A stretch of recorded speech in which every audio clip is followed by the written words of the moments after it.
देहि नित्यम अवध्यः अयम देहे सर्वस्या भारत तस्मात् सर्वाणि भूतानि न त्वं सोचिन्तु अर्हिसः।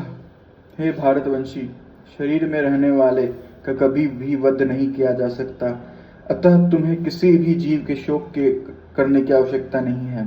तात्पर्य, अब भगवान अविकारी आत्मा विषयक अपना उपदेश समाप्त कर रहे हैं। अमर आत्मा का अनेक प्रकार से वर्णन करते हुए भगवान कृष्ण ने आत्मा को अमर तथा शरीर को नाशवान सिद्ध किया। अतः क्षत्रिय होने के नाते अर्जुन को इस भय से कि युद्ध में उसके पितामह भीष्म तथा गुरु द्रोण मर जाएंगे, अपने कर्तव्य से विमुख नहीं होना चाहिए। कृष्ण को प्रमाण मानकर भौतिक देह से भिन्न आत्मा का प्रत्यक्ष अस्तित्व स्वीकार करना ही होगा। यह नहीं है कि आत्मा जैसी कोई वस्तु नहीं है, या कि जीवन के लक्षण रसायनों की अंतक्रिया के फलस्वरूप एक विशेष अवस्था में प्रकट होते हैं। यद्यपि आत्मा अमर है, किंतु इससे हिंसा को प्रोत्साहित नहीं किया जाता। फिर भी युद्ध के समय हिंसा का निषेध नहीं किया जाता, क्योंकि तब इसकी आवश्यकता रहती है। ऐसी आवश्यकता को भगवान की आज्ञा के आधार पर उचित ठहराया जा सकता है, स्वेच्छा से नहीं। स्वधर्मम अपि च अवेक्ष न विक्मिपुतुम अर्हिसः धर्मात्य ही युद्धांत श्रेय अंतः क्षत्रियशः न विद्यते।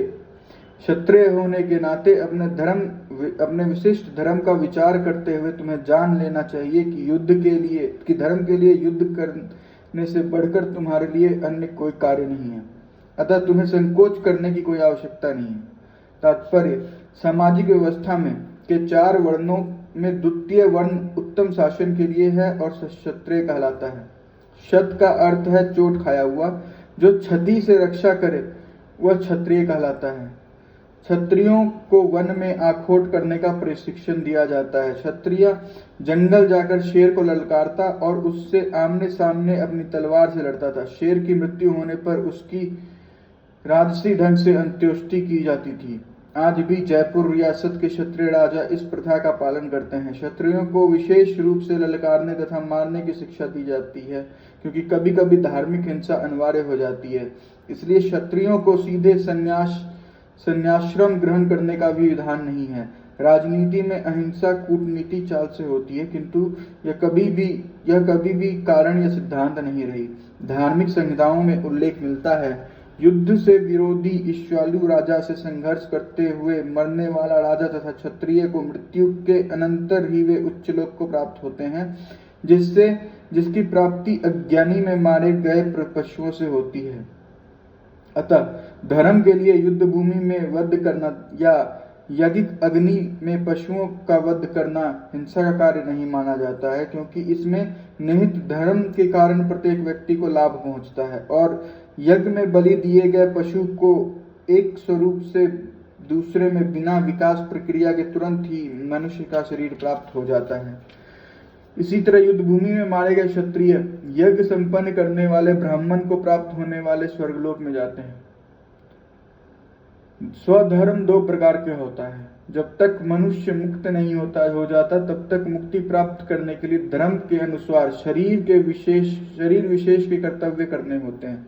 जब वह मुक्त हो जाता है तो उसका विशेष कर्तव्य या स्वधर्म आध्यात्मिक हो जाता है और देहात्म बुद्धि में नहीं रहता। जब तक देहात्म बुद्धि है तब तक ब्राह्मणों तथा क्षत्रियों के लिए स्वधर्म का पालन करना अनिवार्य होता है।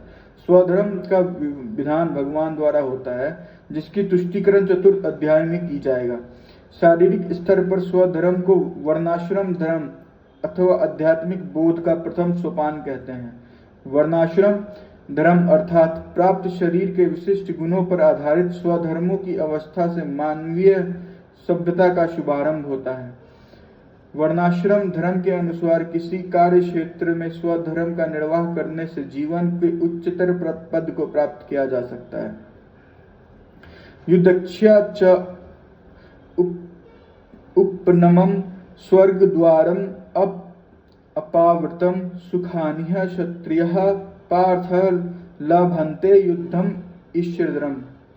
हे पार्थ, वे क्षत्रिय सुखी हैं, जिन्हें ऐसे युद्ध का अवसर अपने आप प्राप्त होता है तथा उनके लिए स्वर्गलोक के द्वार खुल जाते हैं। तात्पर्य, विश्व के परम गुरु भगवान कृष्ण अर्जुन की इस प्रवृत्ति की भर्त्सना करते हैं जब वो कहता है कि उसे इस युद्ध में कुछ भी तो लाभ नहीं दिख रहा, इससे नरक में शाश्वत वास करना होगा। अर्जुन द्वारा ऐसे व्यक्तित्व केवल अज्ञान जनित है। वह अपने स्वधर्म के आचरण में अहिंसक बनना चाह रहा था, किंतु एक क्षत्रिय के लिए युद्ध भूमि में स्थित होकर इस प्रकार अहिंसक बातें करना मूर्खों का दर्शन है। पराशर स्मृति में वेद व्यास लिखते हैं, क्षत्रियों का धर्म है कि वे सभी क्लेशों से नागरिकों की रक्षा करें, अतः उसके शांति तथा व्यवस्था बनाए रखने के लिए हिंसा करनी पड़ती है।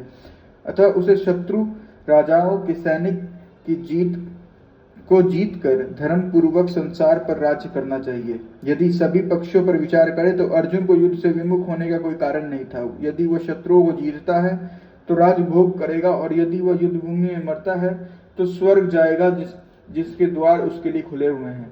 युद्ध करने से दोनों तरफ से ही लाभ होगा। अथ चेतः त्वम इमं धर्मं संग्राडं न करिष्यसि ततः स्वधर्मं कीर्तनं च हित्वा पापं अपावसि। किंतु यदि तुम युद्ध करने के स्वधर्म को संपन्न नहीं करते तो तुम निश्चित रूप से अपने कर्तव्य की उपेक्षा करने का पाप लगेगा और तुम योद्धा के रूप में भी अपना यश खो दोगे। तात्पर्य, अर्जुन विख्यात योद्धा था जिसने शिव आदि अनेक देवताओं से युद्ध करके यश अर्जित किया था। शिकारी के वेश में वे शिव जी से युद्ध करके तथा उन्हें हराकर अर्जुन ने उन्हें प्रसन्न किया था और वर के रूप में पशुपास्त्र प्राप्त किया था। तत्सभी लोग जानते थे कि वह एक महान योद्धा है। स्वयं द्रोणाचार्य ने उसे आशीष दिया था और उसे एक विशेष अस्त्र प्रदान किया था जिससे वह अपने गुरु का भी वध कर सकता था। इसी प्रकार वह अपने धर्मपिता एवं स्वर्ग के राजा इंद्र समेत अनेक अधिकारियों से अनेक युद्ध के प्रमाण पत्र प्राप्त कर चुका था।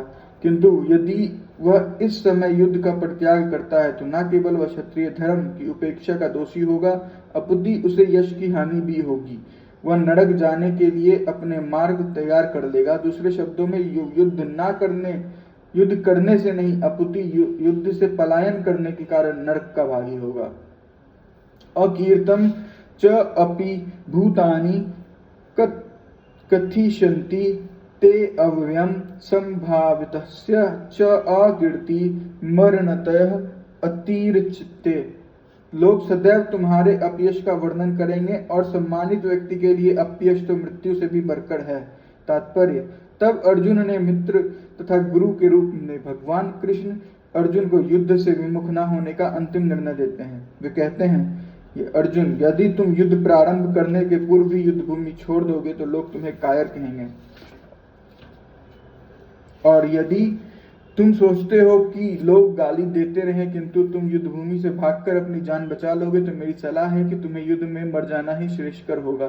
तुम जैसे सम्मानीय व्यक्ति के लिए अपकीर्ति मृत्यु से भी बुरी है, अतः तुम्हें प्राण भय से नहीं भागना चाहिए। युद्ध में मर जाना श्रेष्ठकर होगा। इससे तुम मेरी मित्रता का दुरुपयोग करने तथा समाज में अपनी प्रतिष्ठा खोने के अपयश से बच जाओगे। अतः अर्जुन के लिए भगवान का अंतिम निर्णय था कि वह संग्राम से पलायन ना करे बल्कि युद्ध में मरे।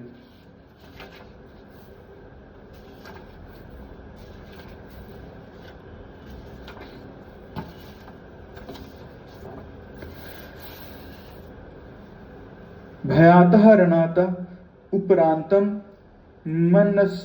मनसन्ते त्वां महारथः येषां च त्वं बहुमतः भूत्वा यशस्यः लघावम्।